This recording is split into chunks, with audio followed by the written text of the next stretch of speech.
Good evening, intrepid listeners. The Christmas season isn't really considered a time for scary stories. Maybe that's why even the most inexplicably violent and gory crimes seem to go unnoticed during the winter months. Take, for example, the mysterious murders on Mercer Street. Mercer was a dead end, coincidentally enough. Little cookie-cutter houses sat in regimented rows, their little shutters and little windows giving little glimpses into the little lives of all the little people. It was as close to perfection as you can get, at least in the mind of a suburban soccer mom. One winter, a particularly harsh blizzard blanketed the whole place in a few feet of snow. The residents didn't take the storm lying down, as snow shovels and blowers were dusted off and dragged out of various backyard sheds. Once the men were done abusing the drifts with their multitude of torture devices, children filtered out onto the blinding white emptiness and began to form it like small gods. Good forts were erected, snowballs were slung, and snowmen were built. Many, many snowmen. As time passed on, the amount of snow people became absurd. 3 to 5 of the slushy forms spread out over each and every yard. However, the attention of residents didn't seem to be placed on their odd mass production. Instead, folks were concerned about their missing neighbors. Some residents left their cars running. Others had their whole house aglow, television acting out scenes for an empty room. A bulldog was found wandering the snowy streets as if its owners had simply let go of the leash. Locals were at a loss to explain it. As their confusion grew, more among them disappeared. All the while, snowmen seemed to stand accusingly, facing random directions, their bent twig arms pointed in every direction, as if there was some disagreement as to where the missing people had gone. More than one of the remaining dwindling population wished their dead button eyes could have seen what was going on, that they'd removed the corncob pipe long enough to explain. Eventually, the thaw came. Winter conceals many things. The job of spring is to reveal them. As the snowmen melted, hunched over, and eventually toppled into piles of dirty brown muck, all was revealed. Each snowman contained a body, bent up, compacted, blue and bloated, with wide, frosted-over eyes and crystals lining their nostrils. Men, women, there seemed to be no rhyme or reason to it. Anyone and everyone who had gone missing were quickly birthed out of a cold, stark snowman. Some of the smaller children were stacked in by twos. What's worse, some of the snowmen that could be recognized among the rest existed well before the person inside had disappeared. One of the children, one of the few remaining children, collected the buttons and kept them in a shoebox.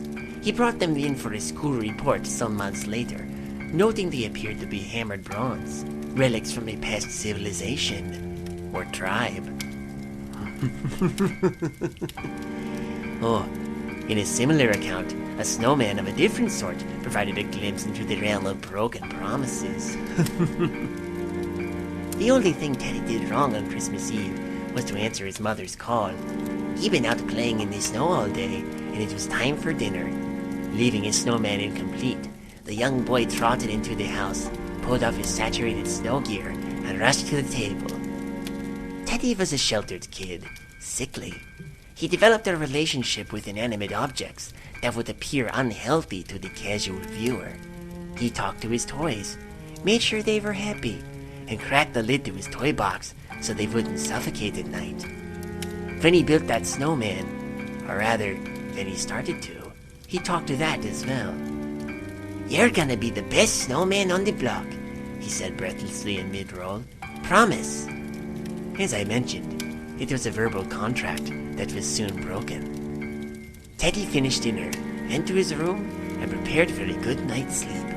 Down the hall from his room, his parents were doing much the same.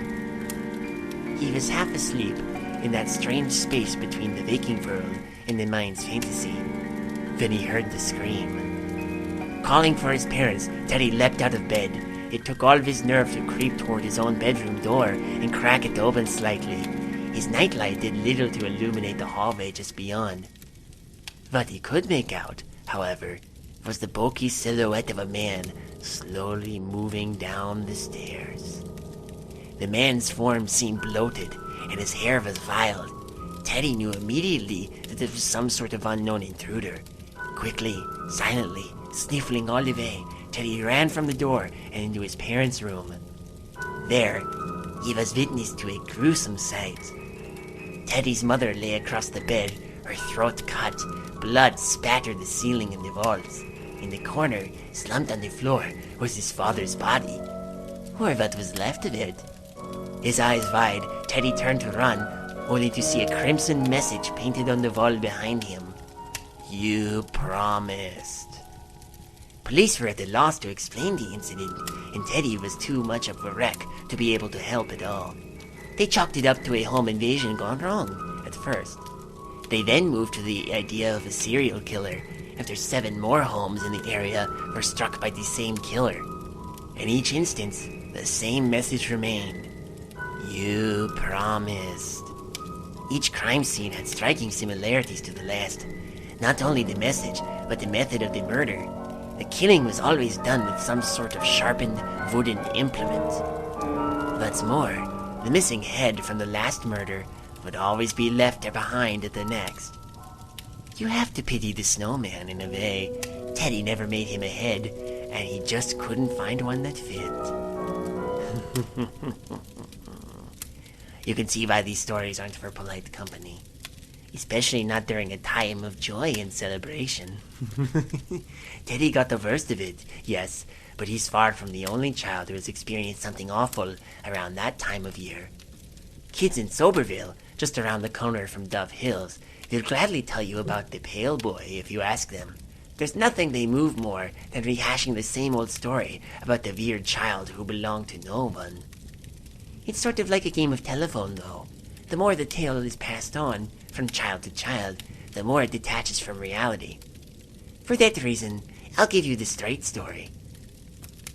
The Pale Boy first appeared during a neighborhood war between different factions of school children.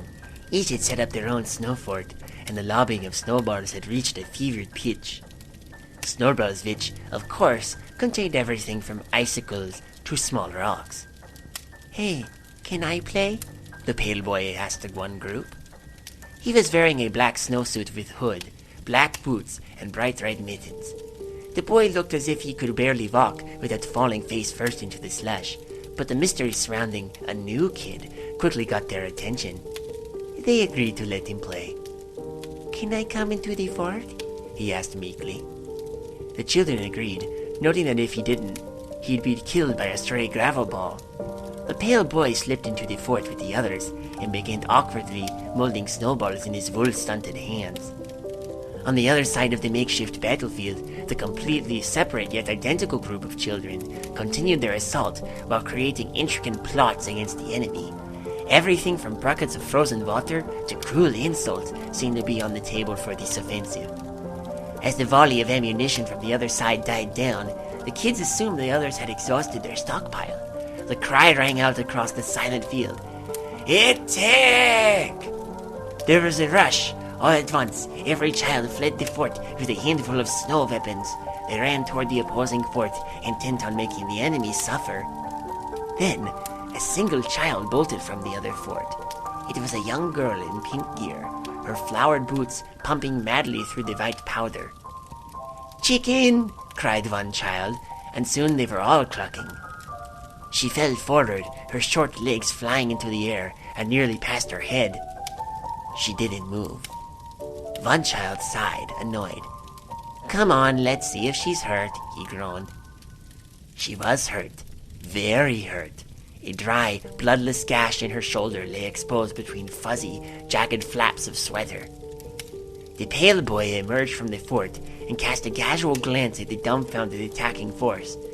He didn't seem so pale anymore, and the wide, impossibly wide smile on his face was an unwelcome and eerie change. The Pale Boy, without turning away from the group, unzipped his snow pants. "Hey guys," he taunted, letting fly a stream of scarlet urine. "Don't eat the red snow." As the children checked on the opposing fort, they found a frightening scene that would crush even the hardest of hearts. All but a few of the children within were dead, bloodless, and pale, like the child had been when he arrived. The others were nearly the same, though spared from some unknown reason. Most of the kids who witnessed the carnage immediately ran. Among the directionless, fleeing crowd was the pale boy, who never joined their games again. Keep your eyes open this winter. They know you aren't paying attention.